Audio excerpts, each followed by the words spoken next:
l'Europe 1 Soir Week-end. 19h, 21h, Pascal de la Tour du Pin. Il est 19h21 sur Europe 1. Merci d'être avec nous. Muriel Ouaknine-Melki, avocate pénaliste, présidente de l'Organisation Juive Européenne, est avec nous dans ce studio. Bonsoir maître. Nous sommes toujours donc avec les amis Jules Torres et Paul Melun. Ça va ? Très bien. Présent. Quand je suis avec vous, tout va beaucoup mieux. Oui, c'est ça.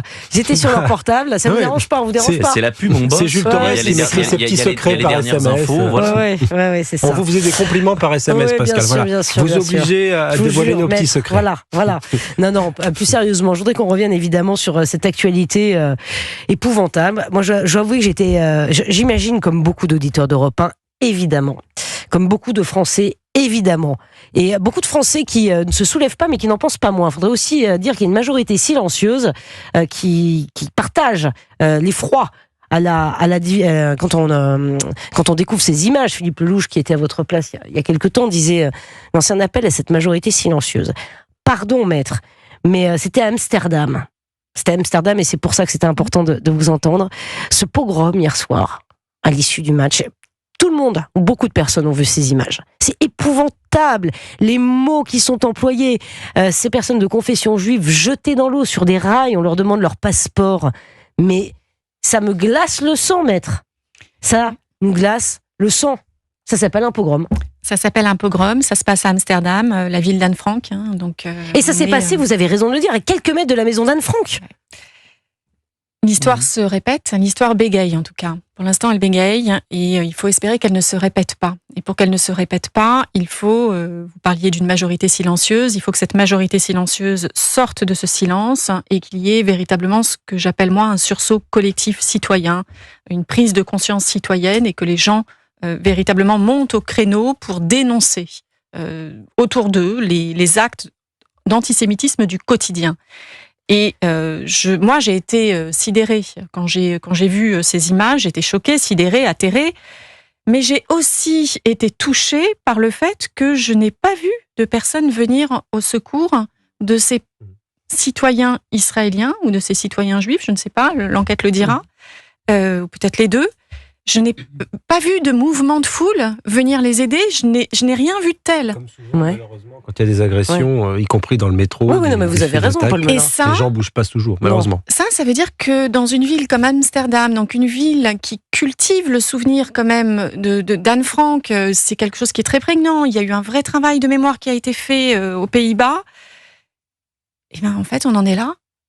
On en est là et ça dit beaucoup de l'état de notre société, ça dit beaucoup de cette forme d'antisémitisme qui sévit depuis quelques années maintenant en Europe et un peu partout dans le monde, mais beaucoup en France et également aux Pays-Bas, c'est-à-dire cette forme d'antisémitisme nouveau, entre guillemets, qui est l'antisionisme, le rejet de l'État d'Israël et cette haine de l'État juif qui se propage et qui se propage en continu, en flux tendu, depuis le 7 octobre. Ça se propage sur les réseaux sociaux, ça se propage sur l'espace public, ça se propage à l'Assemblée nationale, au Sénat. On a des prises de parole pour dire ad nauseam tous les jours qu'Israël est un État voyou, qu'Israël est un État génocidaire, que les citoyens israéliens sont des génocidaires, que c'est un État qui pratique l'apartheid.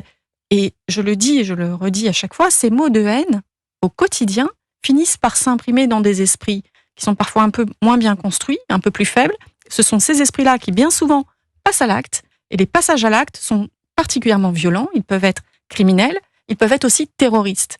Donc, on le sait que ces propos-là sont des incitations à la haine. C'est pour cela que le législateur a prévu des peines de prison. Et c'est pour cela que nous, à l'Organisation Juive Européenne, nous échinons à déposer plainte. Mais Muriel Ouaknine-Melki, présidente de l'Organisation Juive Européenne, est-ce que la justice suit ? Est-ce que vous portez... Oui, vous, c'est votre combat. Vous portez plainte, les actes antisémites sont dénoncés, sont amenés devant le bureau d'un juge. Maintenant, est-ce que la justice entend ? Est-ce que la justice tranche ? Alors, la justice tranche pour tous les actes antisémites à caractère violent, c'est-à-dire toutes les agressions physiques antisémites. On a une justice qui est extrêmement réactive et encore plus réactive depuis le 7 octobre. La circulaire qui avait été prise par le garde des Sceaux Dupond-Moretti peu de temps après le 7 octobre a été, sur ce point-là, appliquée.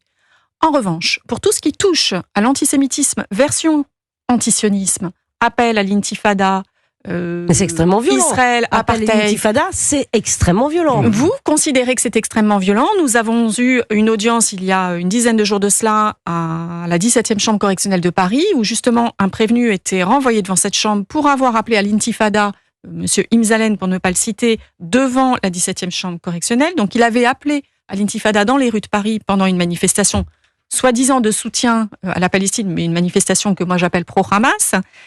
Et on a débattu pendant de longues heures pour savoir si le mot intifada était un appel à la violence ou simplement un appel à la paix ou à une manifestation, à venir manifester au soutien de la cause palestinienne.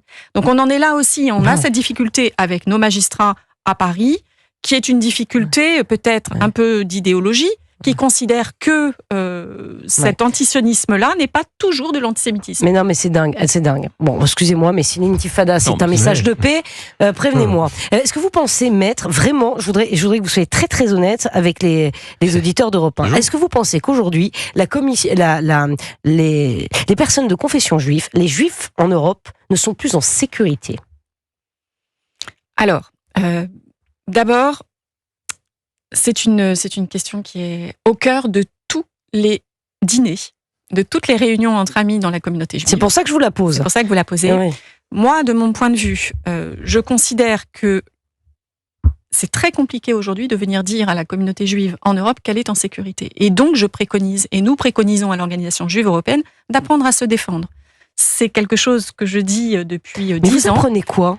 Du Krav Maga. Comment? Du Krav Maga. Ah oui, à se défendre. Oui, le Krav Maga, c'est l'Organisation juive européenne donne aussi, en dehors de cette possibilité d'avoir recours chez nous à nos avocats de manière pro bono pour venir se défendre en justice, on apprend aussi à qui veut venir apprendre à se défendre physiquement.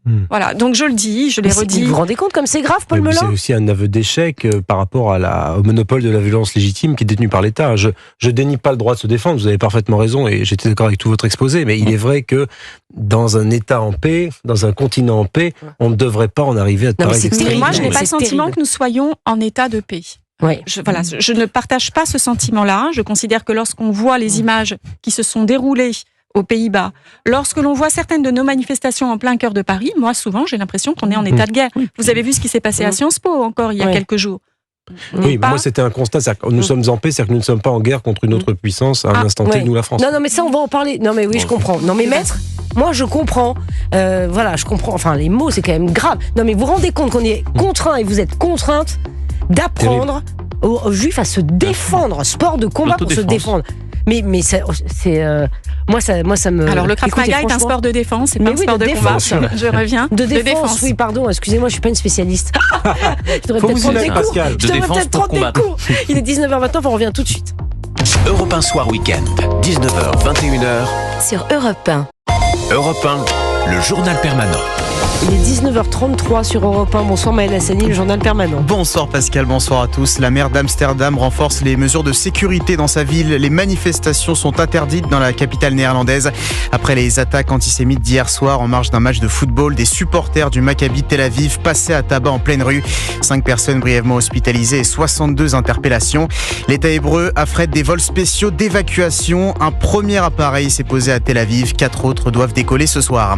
Ces violences nous rappellent les heures les plus indignes de l'histoire, affirme Emmanuel Macron. Elles ravivent aussi les craintes pour la sécurité du match France-Israël prévu jeudi prochain au Stade de France. La rencontre ne sera pas délocalisée, assure Bruno Retailleau, qui va demander au préfet de police de prendre des mesures supplémentaires pour éviter les débordements. Le ministre de l'Intérieur en visite à Marseille aujourd'hui aux côtés du garde des Sceaux Didier Migaud. Les deux hommes dévoilent le plan de lutte du gouvernement contre le narcotrafic. Une cellule de coordination nationale sera mise en place pour dresser un état des lieux du trafic sur l'ensemble du territoire.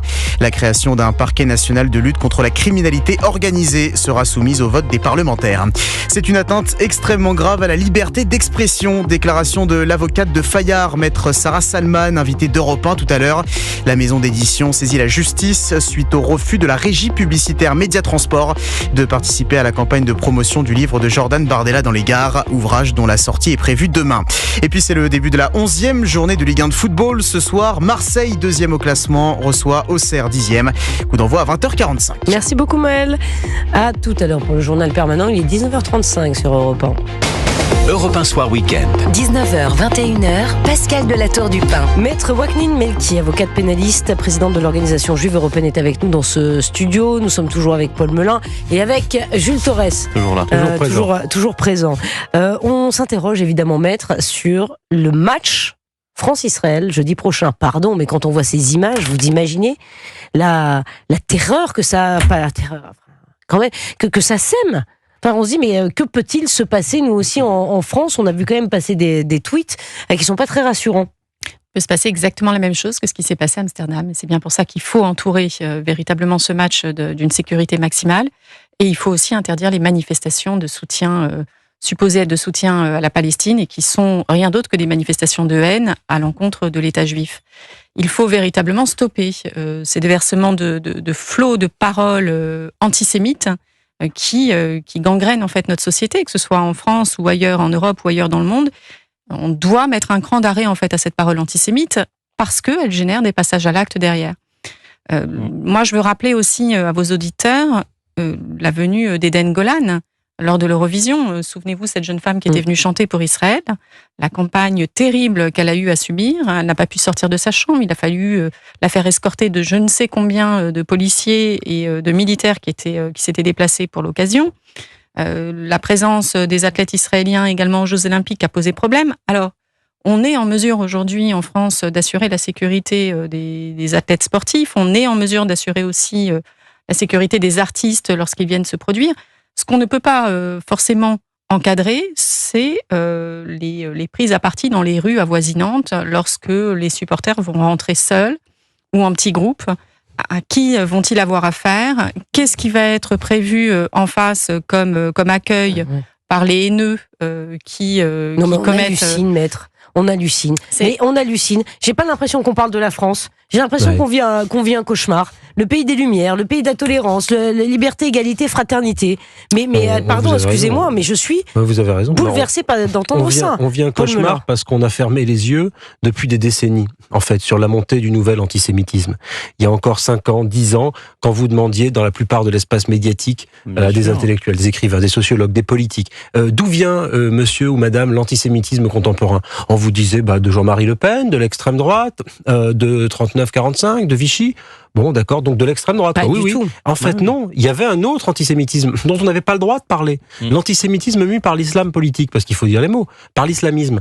Et cet antisémitisme-là, on a mis le couvercle sur la cocotte minute, on n'a pas voulu le voir, et à la faveur du drame horrible du 7 octobre et de l'importation du conflit sur notre sol, nous nous sommes réveillés de ce cauchemar avec la gueule de bois, en voyant qu'autour de nous, il y avait foule d'antisémites potentiels en la personne de ceux qui, au nom de l'islam politique, prenaient parti pour le Hamas contre les victimes du 7 octobre. Donc c'est horrible. Et effectivement, aujourd'hui, il faudrait presque revenir en arrière sur toute série de politiques pour agir contre cet antisémitisme. Mon cher Paul, mais aujourd'hui, Jules Torres.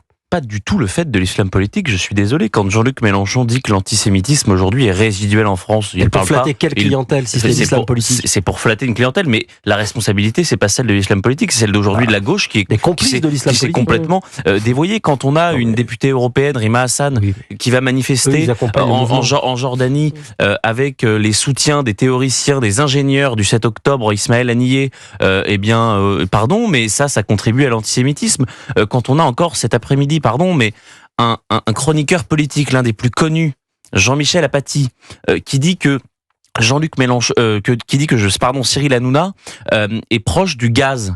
Pardon, mais excusez-moi, c'est scandaleux. Et qu'est-ce que ça veut dire? Excusez-moi, c'est quasiment de l'antisémitisme. Donc on a des personnes qui, tous les soirs, passent à la télévision et qui participent à ce climat, ce climat d'antisémitisme d'atmosphère. On a parlé du djihadisme d'atmosphère, mais aujourd'hui, on vit vraiment une époque de l'antisémitisme d'atmosphère. Et donc, tous les soirs, on a des élus, on a des chroniqueurs qui passent leur temps à défendre l'indéfendable, à nous dire qu'aujourd'hui, hier, ce qu'il s'est passé entre les supporters, c'est un affrontement finalement entre supporters à armes égales. Quand on nous dit que Free Palestine avec l'annulation d'Israël sur une carte mercredi sur un tifo au Parc des Princes, finalement c'est un message de paix. Non, c'est pas un message de paix. Quand on raye d'une carte Israël Eh bien non, c'est pas un message de paix. C'est une guerre. Quand on appelle à l'intifada, c'est une guerre. Et je suis désolé, tout ça est intolérable et on doit les traduire devant la justice. Vous avez raison. Moi, je partage 100% votre indignation. Moi, je faisais pas allusion à ça. Eux, ce sont les compagnons de route et les cautions dans le débat public des islamistes. Et je nous allons reparler, mais je vais être obligé de libérer. Non, mais Maître Waknin Melki, juste peut-être le mot de la fin. C'est vrai qu'on n'a pas parlé non plus du tifo au Parc des Princes. Que je considère être comme une provocation à la haine et pour lequel, d'abord, dans un premier temps, ce matin, nous avons adressé un courrier officiel à monsieur le préfet Nunez pour lui demander l'interdiction de stade des supporters, puisque c'est une des mesures qui est prévue dans notre code des sports. Donc, on ne veut plus que ce type de supporters reviennent dans les stades. Et je sais que l'interdiction pour eux, ça leur fait très mal, peut-être plus qu'une sanction pénale. Et parallèlement à ça, nous déposons également une plainte devant le procureur à Paris pour provocation à la haine, parce que nous, le message qui était affiché sur le tifo, on n'y voit pas un message de paix, on y voit bien évidemment une provocation à la haine à l'encontre d'un État, Israël, qui a effectivement été totalement rayé sur cette pancarte, sur cette affiche, totalement rayé de la carte au profit de la Palestine. Si il y avait eu une volonté d'un message de paix, je peux imaginer qu'on aurait divisé le pays en deux, une partie pour la Palestine, une partie pour Israël, ce qui n'était pas le cas. Merci beaucoup en tout cas, Maître. Merci d'être venu dans le studio d'Europe 1 pour Merci à vous. cette actualité. Bien triste de voir cet antisémitisme se répandre à ce point. C'est terrible, ce pogrom, pardon, mais tout ça, ce sont nos voisins, ce sont nos cousins germains. Enfin, je suis atterré. Ouais. Voilà, je suis atterré. Je suis très triste en fait. Je vais vous dire, en fait, le fond de ma vie, je suis triste. Ouais, vous avez raison. Puis la tristesse, c'est de savoir que c'est au coin de notre rue, cet antisémitisme. Non, mais c'est incroyable. Vous avez raison, Paul Melun. C'est à côté. Je suis très triste. Voilà. Amsterdam, c'est Paris, quoi. Maître, merci infiniment. Merci à vous. Merci beaucoup pour l'invitation. À bientôt, je vous en prie. À bientôt. On va continuer d'en parler. Là, je vous sentais très très chaud. Là, Jules Torres et Paul Melun. Chaud, non, mais voilà, il y a une actualité explosive, brûlante. Explosive. Et on est là pour la commenter. Légitimement, je pense, indigné et en colère face à la situation. Mais c'est terrible. Et Yael Braun-Pivet, pardon, qui vient raconter son parcours à Lyon 3 et qui se fait accueillir par des tags antisémites et des manifestations. Bienvenue à l'université aujourd'hui, cher Pascal. Il y a un grand responsable politique qui l'avait accusé d'aller camper à Tel Aviv, vous savez. Oui, un certain JLM. Un certain Méluche. Donc bon, voilà, on n'est plus étonné de rien, malheureusement, Pascal. Ouais. Ok, il est 19h42, on revient dans un tout petit instant.